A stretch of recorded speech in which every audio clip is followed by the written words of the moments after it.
إن الحمد لله نحمده ونستعينه ونستغفره ونعوذ بالله من شرور أنفسنا ومن سيئات أعمالنا. من يهده الله فلا مضل له ومن يضلله فلا هادي له. أشهد أن لا إله إلا الله وأشهد أن محمدا عبده ورسوله. أما بعد، قال الله تعالى: إن الذين يأكلون أموال اليتامى ظلما انما یأکلون فی بطونہم نارا وسیصلون سعیرا۔ محترم سامعین، آج کا درس جو ہے وہ ہے محرمات میں سے ایک حرام وہ چیز جس کو اللہ نے حرام شمار کیا ہے، وہ ہے یتیم کے مال کو ناجائز طریقے سے کھانا اور اس کو اپنا مال سمجھ کے اپنی ضروریات پر اس کو استعمال کرنا۔ یقیناً یتیم بچے کے مال کو استعمال کرنا اور اس کو کھانا یہ ایک بہت بڑا جرم ہے، اور یہ اکبر الکبائر میں سے ایک کبیرہ گناہ ہے۔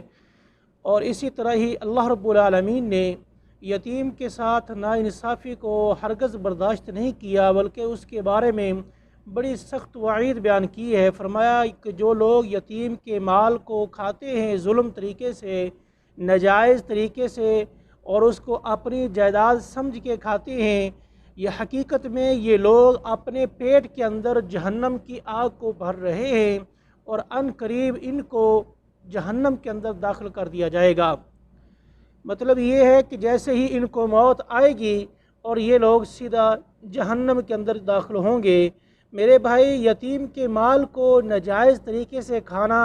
یقیناً ایک بہت بڑا جرم ہے۔ اللہ رب العالمین نے ارشاد فرمایا کہ وَابْتَلُوا الْيَتَامَى حَتَّى إِذَا بَلَغُوا النِّكَاحَ،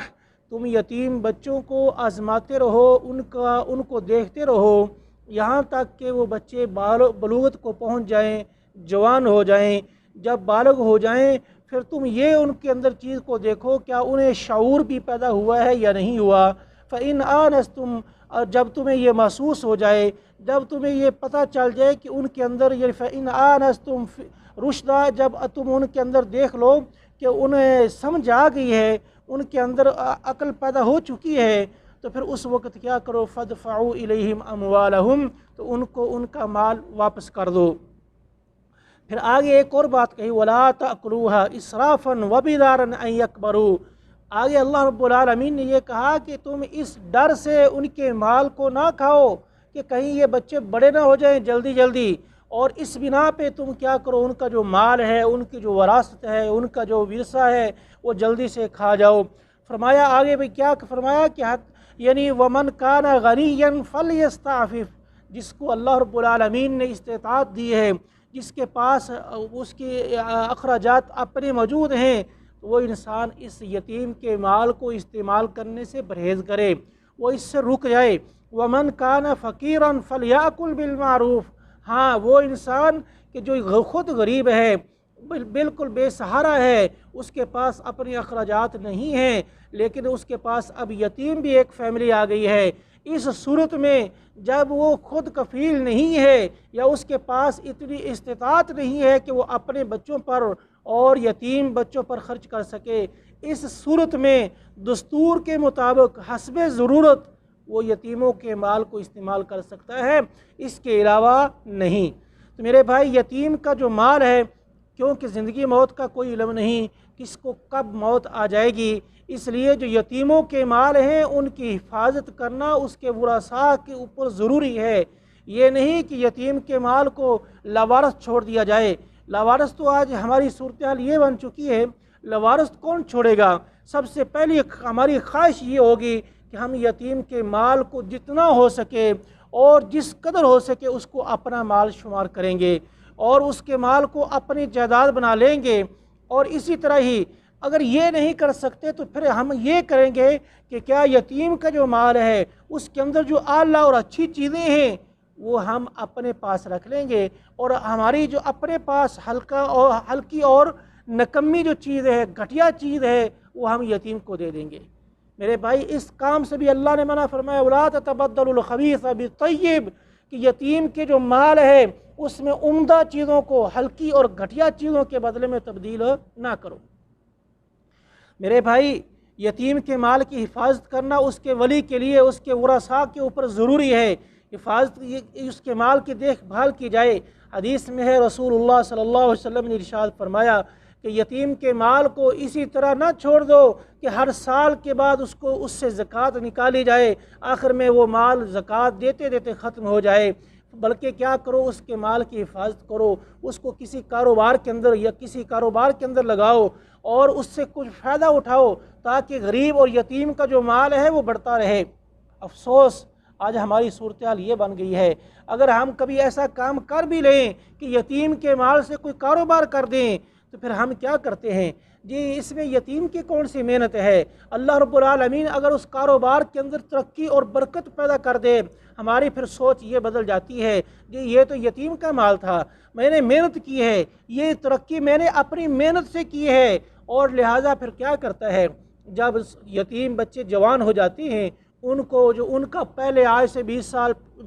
15 سال پہلے کا جو پیسہ تھا وہ اتنی جائیداد اس کو دے دیتا ہے اور کاروبار اپنے پاس رکھ لیتا ہے۔ نہیں میرے بھائی، یہ سارے کا سارا کاروبار یتیم بچے کا ہے، وہ کاروبار جس کو یتیم کے مال سے شروع کیا گیا، یہ کام کرنے والا، تجارت کرنے والا، یہ اس کا ملازم سمجھا جائے گا، یہ اپنی اس سے اجرت لے سکتا ہے، لیکن پورے کاروبار کا یہ وارث نہیں بنے گا، یہ کاروبار اس کا ہے جس کا مال ہے۔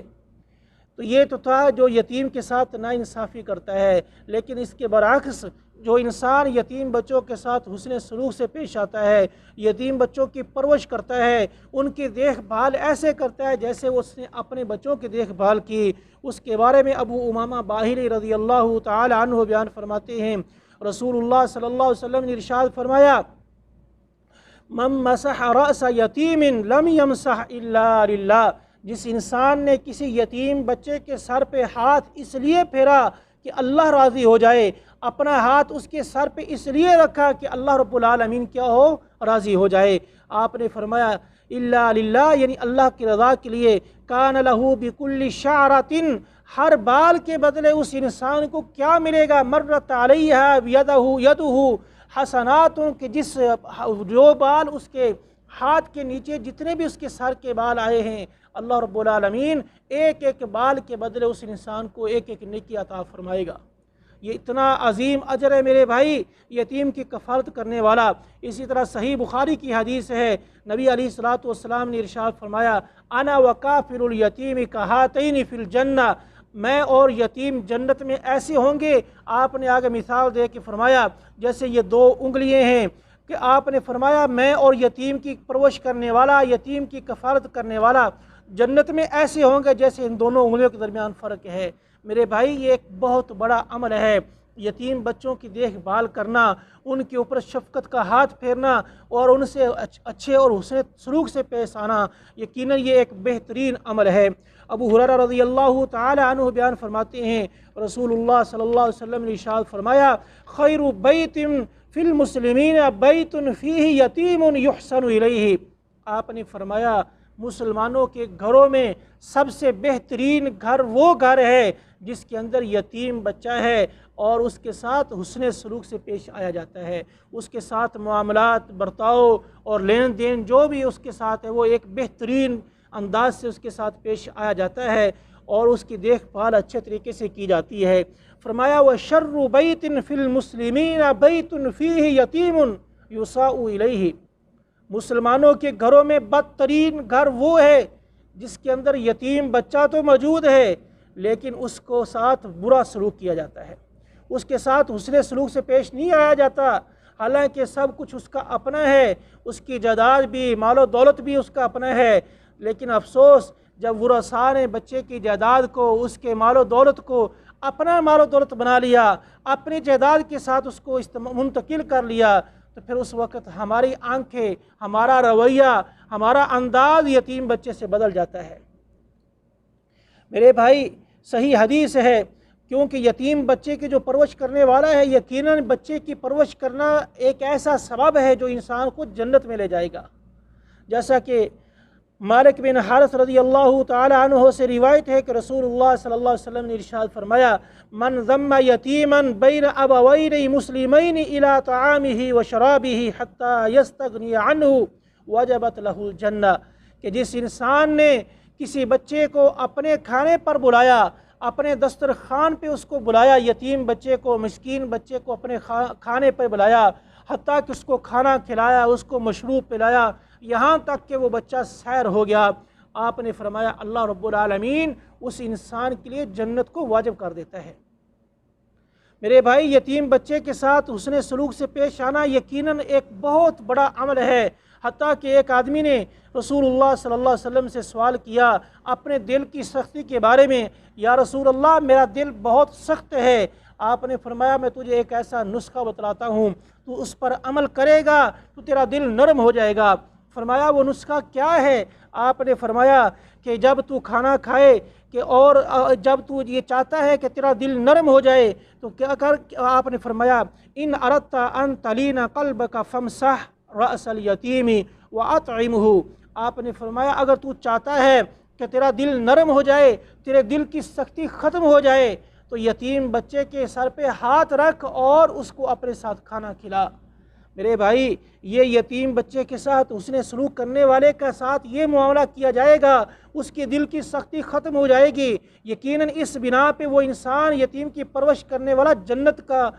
جنت میں چلا جائے گا۔ لیکن آج ہمیں اپنے اعمال میں غور و فکر کرنا ہوگا، ہمیں دیکھنا ہوگا اپنے یتیموں کے بارے میں ہمارا کیا رویہ ہے، ہم یتیموں کے ساتھ کس طرح پیش آتے ہیں۔ اگر کوئی ہم یتیم بچے کو دیکھ لیں، ہمارے چہروں کے اوپر تیوڑیاں چڑھ جاتی ہیں اور ہمارا رویہ، ہمارا انداز بدل جاتا ہے، یہاں تک کہ ہم یتیموں کو ڈانٹتے ہیں۔ حتیٰ کہ اللہ رب العالمین نے اپنے پیارے حبیب صلی اللہ علیہ وسلم کو فرمایا کہ فَأَمَّا الْيَتِيمَ فَلَا تَقْهَرْ، اے نبی پاک صلی اللہ علیہ وسلم یتیم بچے کو آپ نے ڈانٹنا نہیں ہے۔ میرے بھائی، ہمیں دیکھنا ہوگا، اپنے اعمال درست کرنے ہوں گے۔ اللہ رب العالمین سے دعا ہے اللہ رب العالمین قرآن و سنت کے مطابق عمل کرنے کی توفیق عطا فرمائے، جو ہم سے کمی کوتاہی ہے اپنی رحمت سے معاف فرمائے۔ آخر دعوانا الحمدللہ۔